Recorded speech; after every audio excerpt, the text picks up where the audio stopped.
Jennifer Nelson here, host of the Pocket Hours podcast. Here at Pocket Hours, I get to interview fabulous individuals in our industry to help educate us all and to up our game. We get to hear from them their secret sauce, how they are successful to hopefully help inspire us to do better work.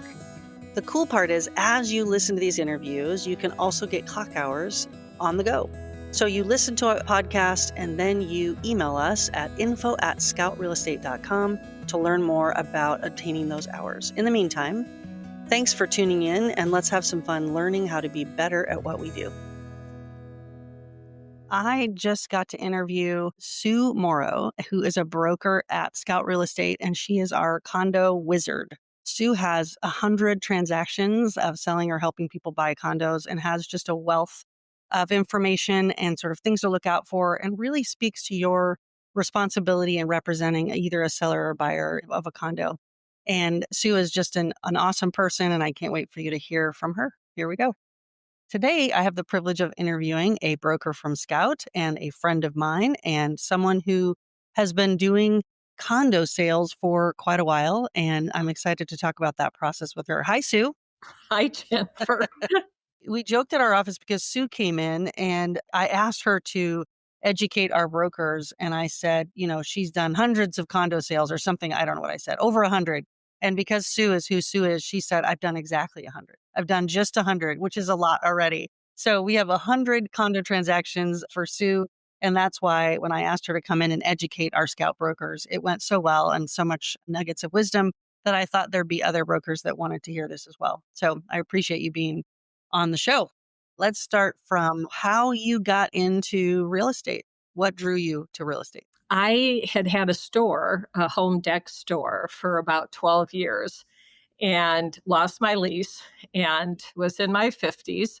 It was on the run up to the Great Recession. And I had always been interested in real estate and had followed all of it. And I'd done a lot of remodeling and that kind of thing.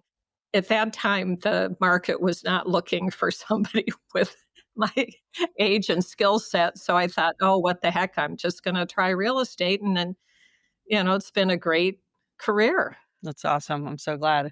And for whatever reason, you got into condos. You kind of became the condo queen. And that's why you have so many transactions for condos. Let's start in just to say, it feels like there's a perception that people buy condos often as a stepping stone to get into the real estate market. So they sort of, I don't know about houses yet, or I can't afford a house yet. So I'm going to just buy a condo first and then go from there. So talk to us a little bit about sort of the overall process, specifically related to HOAs. So you've done this a lot, but tell us what's missing from a lot of brokers and what you do a little bit that's different than others. One of the things that really helped educate me was that I was doing a lot of the condo sales during the Great Recession. And that was when we were seeing one foreclosed condo after another short sale condo and huge special assessments, 50, 60,000 per unit, that kind of thing. So you really, as either a listing or a buyer broker in particular, you had to really know exactly what your buyer might be getting into. And that was also before the HOA resale certificates came online. Then you get handed these boxes and boxes of papers. And for the most part, as we talked about in our Scout class, but also just a few minutes ago in prep for this, brokers are pretty, what I would like to call, negligent in even touching that information. So talk to us a little bit about why it's important for brokers to know stuff about HOA. When you're buying a single family home, you will be, and your partner will be, the sole decision makers, the sole responsible parties. So, of course, you're looking as a buyer broker at the inspection reports and all that sort of thing. When you're buying a condo or a co-op, you are dependent on your neighbors in the development. It could be one building or it could be 20 building, So the inspection report for a condo is really not a key ingredient. It may be In this kind of a market where condos are on the market for a long time, it may be a good negotiating tool to have an inspection contingency. But because the condo owner is only responsible from the wall, floor, and ceiling, it's only what's in the condo. So the inspector is not allowed on the roof. They're not looking at the systems, the boiler, or so basically you're looking at a hot water tank, you're looking at, do the appliances work, does the heat work? And then the physical thing, is the closet door missing and has the carpet been destroyed and all that kind of thing. But what really impacts a buyer is the resale certificate. You have the summary of the resale certificate, which is 6 to 8 pages generally, that has a concise amount of information, like owner occupancy percentage. It asks the question whether or not there's a special assessment, that kind of thing. So it's important to look at that. But one of the things that a lot of HOAs have gotten pretty canny about is they know there's going to be a special assessment. They look at their reserves and they find out they have to replace the roof or whatever it is. But they don't have to necessarily declare it unless it has been approved by everybody and there's all this, these specific kind of things. So you may run into from the property management company, which I always suggest you talk to, as well as the HOA president or secretary, if you can reach somebody to try to dig deeper. Because, it's happened too many times when I've gone deeper that I've found, that something's going to be happening. But everybody's sort of going, oh, maybe, well, but it won't be for a few, you need to know that so that your buyer knows there's some risk involved. Yeah, and I wanna go back to something you said because I think it's important for the listeners, and if you're brand new in real estate listening to this, the point of a home inspection, in my opinion, is to let the buyer get as much information about the actual structure that they're buying. When it comes to a condo, the HOA is, if you will, that inspection. The inspection that Sue just talked about, where you're paying someone $400 to walk around and see if an outlet works, go ahead and do that with them. And so being able to explain that to your buyer to say, of course you can get a home inspection, but I think that's a little bit of wasted money. There's been things caught by an inspector. I get it. An appliance doesn't work, etc. But the goal of your representation for a buyer in a condo is to dig into that HOA information like an inspector would dig into a residential home, right? To figure out what's going on with the larger things that are going to actually cost your buyer a whole lot more money than replacing a dishwasher. Yeah. And let me first talk about the resale certificate. I don't know how much information, I mean, a lot of brokers have read them or looked at them or have some idea what they are. But I know when I was new, I didn't really even know what it meant. So maybe just a brief overview of what it contains. So generally, I zero in on the reserve study, which I think is like the number one most important thing. And I'll go into that more. I look at the rules and regulations because an awful lot of condo buyers have pets, and it's pretty common to have, first of all, no more than one or two, and often a pound. And most of them don't allow what they call bully dogs, Uh-huh. pit Uh-huh. bulls, shepherds, and that sort of thing. So if they have a beloved pit bull, chances are they're not going to be able to have the dog with them. And then the rental cap is very important. And that has been getting more and more flexible. But back during the Great Recession, one of the reasons there were so many condos going into foreclosure and short sales is that the owners of these condos, some life situation, they had another child or they had to move or whatever, was forcing them to move out of the condo.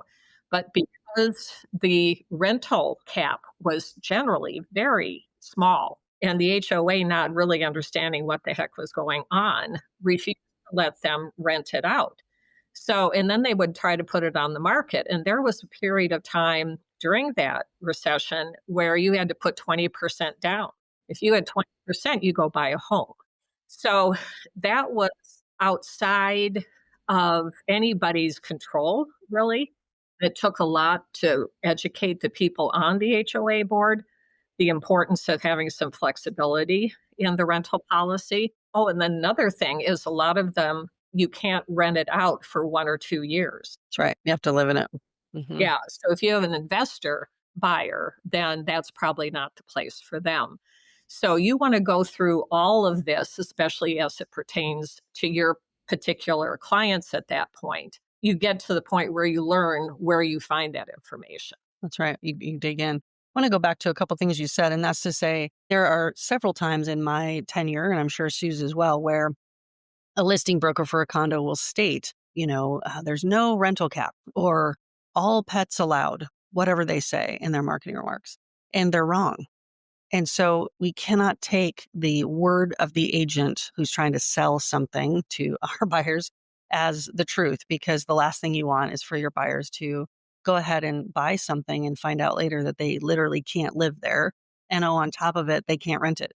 So they're stuck trying to figure out what to do with their beloved dog that they no longer can live with, right? So it's a shooting yourself in the foot in terms of representation. First of all, I think it just lacks, any sort of full representation from your part of digging in. But secondly, if you want them as a repeat customer later, when they want to sell that condo, let's get them into something that they are fully aware of what's going on with that reserve study and the pet policy and the rental cap so that they are happy there for the time that they live there. Yeah, and that is probably the most critical part of the resale certificate, and it only came into being about 12 years ago or so.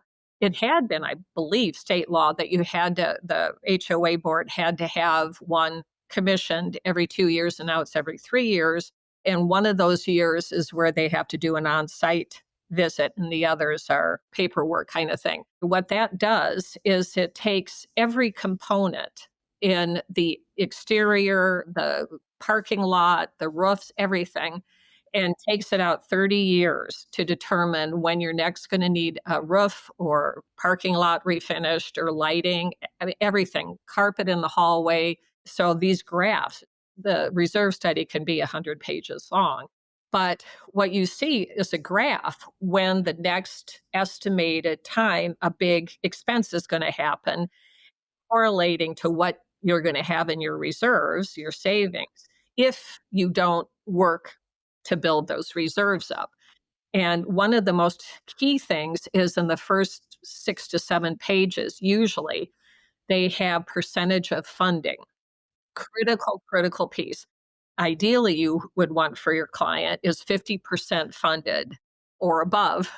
You almost never see that. But what they do is they have like a little applause meter thing where if it's below 20% or 30%, it's very high risk of a special assessment. And the higher percentage of savings you have, the much lower. And that's something you want your buyers to know about and understand. And let's go back just for a minute because one of the reasons this reserve study happened, in my understanding, was because there were so many condos that had incredibly low dues, and everyone was happy that it was only $200 a month to live in this condo. And then lo and behold, so many of them were so upside down with repairs that they were hitting these buyers with 50, 60, $70,000 assessments. No one could do that. And now we're Yes. in trouble. We have them all going into foreclosure, so forth, so on. So the reserve study is a good thing. And what I always say to my buyers are, if it's really low dues, we should worry. Yes. Right? Because that's just not realistic about what it costs to keep this building going and looking good and keep the maintenance up and et cetera. So if they aren't commensurate with other condos in the area that have similar amenities, we should wonder why. Why is this so low? One of the ways to kind of get an idea of how proactive an HOA board is. So, part of the resale, the reserve, is not only what percentage funded, but you find out what they recommend for reserve deposits every month that the HOA determines. And there's, I think, usually 3 levels. One is bad idea, staying the same. One is medium, better. And then the top one is the best, which reduces the chance of special assessments considerably. Hmm. So then you can go into the finances and the budget reports and see how much the HOA is putting each month into the reserve study to see if they have raised the dues sufficiently to be able to cover that. Pocket Hours is brought to you by Scout Real Estate. Hi, I'm Jennifer Nelson, owner at Scout Real Estate. I started this firm with the vision of doing things differently, with our focus on legendary service for our clients and creating a community of producing agents to spur each other to do higher quality work. If you are interested in learning more about how a small group of like-minded brokers have come together to have some fun while doing a lot of business, reach out to me, 206-227-7966, or email jennifer@scoutrealestate.com.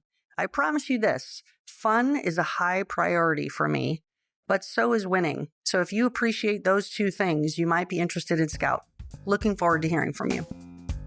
Yeah, and what I find is that if it's a well-run building, the dues are adequate enough to get most of that stuff done. Now, there are things like a roof project that might exceed what they have planned for when it happens because maybe they didn't hit the reserve study in time. And then everybody has to pay in $5,000 or something. And I like to say to my clients, that's pretty normal.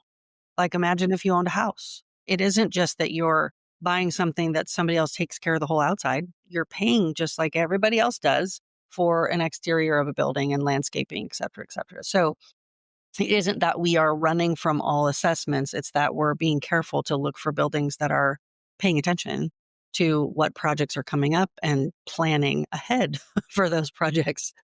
You want a well-run association, and I always recommend to my buyers that they join the HOA board at some point and that they read everything that the board sends them. And now that you can do Zoom meetings for the board meetings, there really aren't any excuses to not go.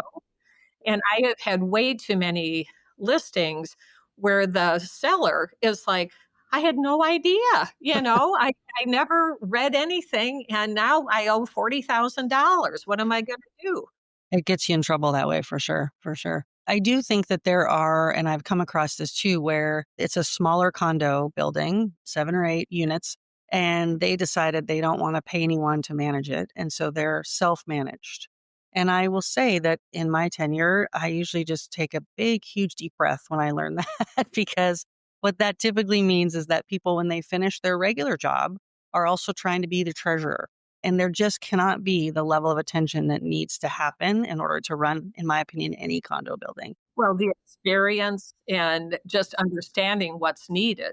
And you can't get a hold of them and you can't get the information you need at the right time. And so I will typically say to my buyer, a little bit of a red flag for me here, and here's why. Doesn't mean can't buy it, but I would be very involved if I were also very involved, especially if it's self-managed, because this isn't what they do for a living. And so things can get lost and forgotten, and then you end up with a much bigger assessment than you had anticipated. So let's go from just sort of the beginning. Let's start on the listing side, Sue. So you're going to represent a seller in listing a condo. What are ways that you prep for getting that buyer the information that they need about the HOA? When it's a strong market and things are selling pretty quickly, I always recommend ordering the resale certificate ahead of time. That's generally the seller's responsibility to pay for, and it runs about $300, somewhere between $250 and $300. And it's a good idea to have it either when you go on the market or briefly afterwards. Especially, you don't want to be caught with listing inspections. You don't want to be caught with bad surprises. You want to know. And since resale certificates are mandated by the state, you're not going to sell the condo without the buyer looking at the resale certificate. So get it ahead of time, really look through, see about the reserves. Most of the time, property managers are hard to reach on the phone. It's hard to get a response even by email. Others are very good about getting back to you, but call the property management company as often as you need to get somebody knowledgeable on the phone. And then you play the dance of there going to be a special assessment? And they're like, well, Anyway, just get as much information as you can. You also need to know many HOAs have requirements about where you put your sign. I found out the hard way. I had a contractor box because we were having work done on the condo.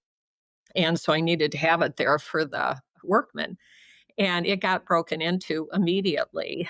And they were able to use it to get in and steal packages in the so that was a fee because I had to pay for all of the yeah, yeah, and that's where you talk to the property manager, where did the key boxes go? What do you feel about signs? Some, condo buildings will not allow, um Signs out front.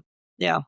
I will say too that it has happened many times where if I'm representing a buyer, I will call a listing agent and ask a pretty normal question about that condo. For example, is there a round cap? And often I'm met with, well, I don't know. I'll have to get back to you. And I would just say, I think things like rental cap and how much they have in reserves and what kind of pet I can have are three of the ones that, right off the top of my head, you should know as a listing agent when you're listing a condo. the lending requirements have gotten looser, but percentage of home owners, owner occupier was a big deal. And if you slipped under 50%, then sometimes lenders wouldn't, give a loan on that. So there are things that if it's a newer one and the developer owns more than 10% of the condos, lenders won't lend on it. I mean, there's some twisty things you have to learn about. And I'm going to just kind of go off for one more second on my soapbox, but even things like, hey, we're here showing the condo. Now, what parking spaces are there or where are they?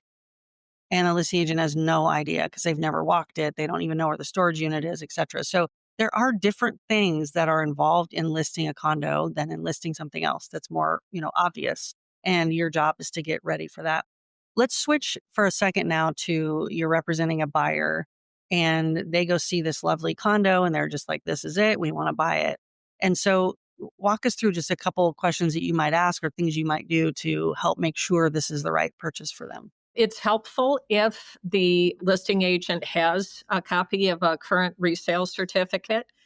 So we can get that and look it over. And I go over that with them, all the things, especially that are going to impact them directly. And I talk about why this is important. And depending on the location, they might want to go there during the day and then go there at night.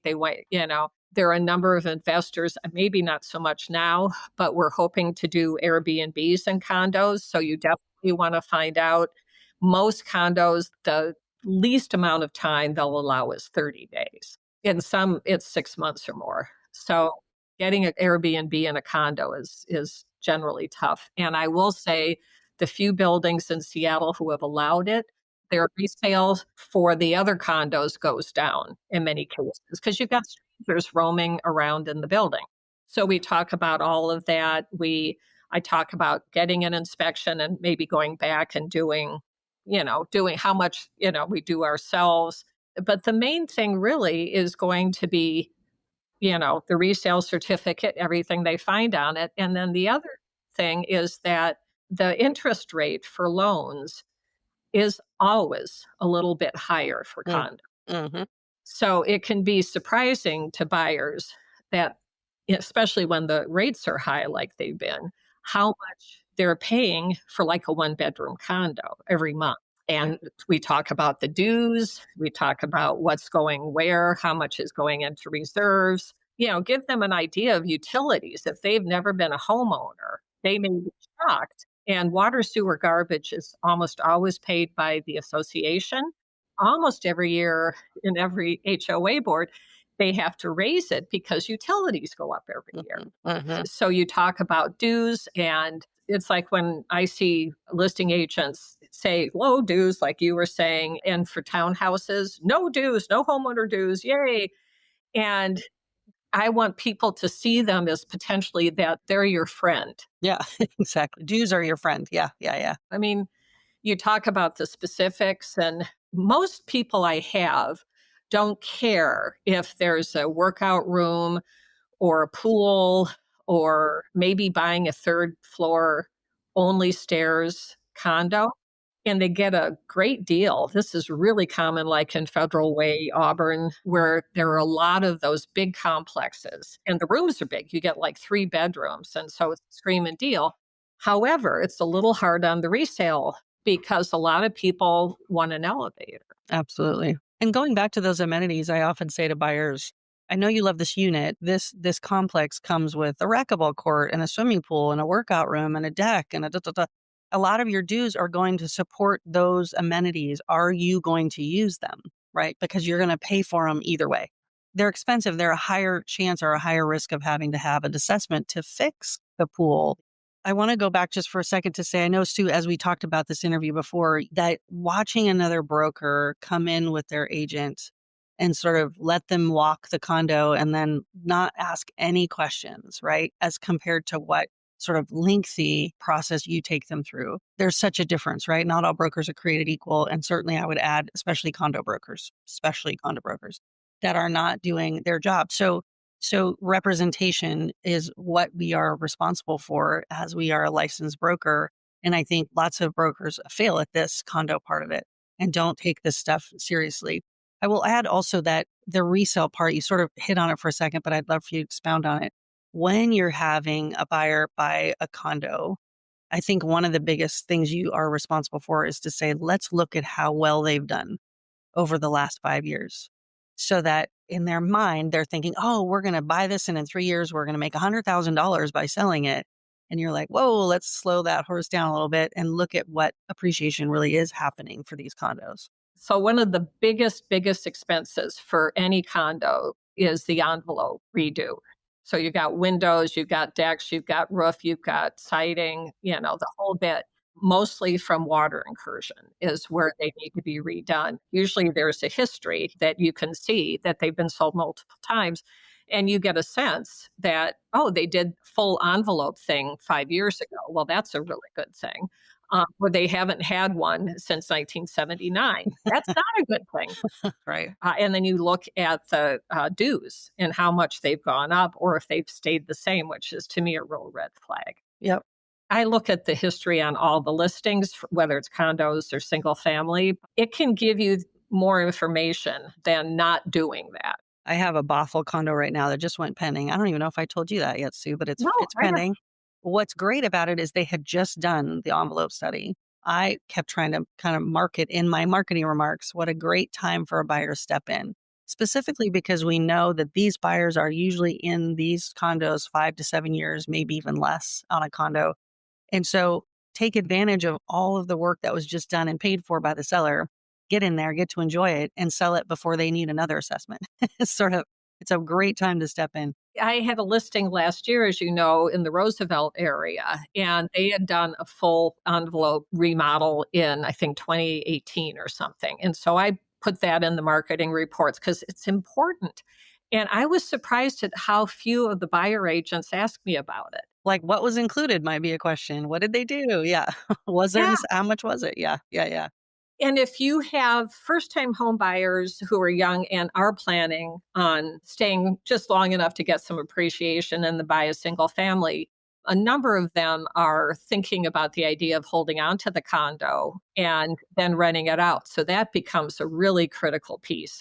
Is there a rental cap? And if so, do you need to get on a list? Because otherwise, you might be the last one of 20 people who want to rent it. And then you also have the older people who plan on getting there and staying until they're carted out feet first.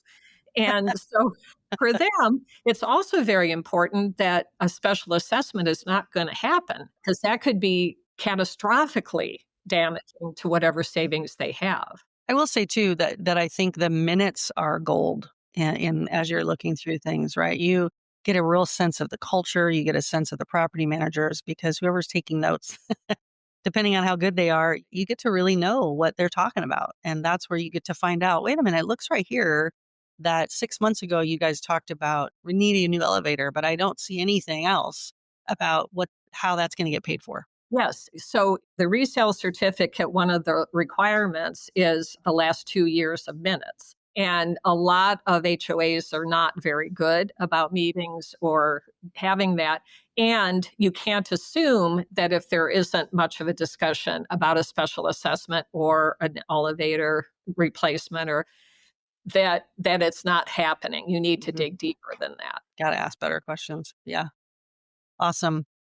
Before we switch back to sort of you, Sue, which I can't wait to ask you a few more questions, but is there anything else sort of condo related that we haven't touched on that you want the listeners to think about?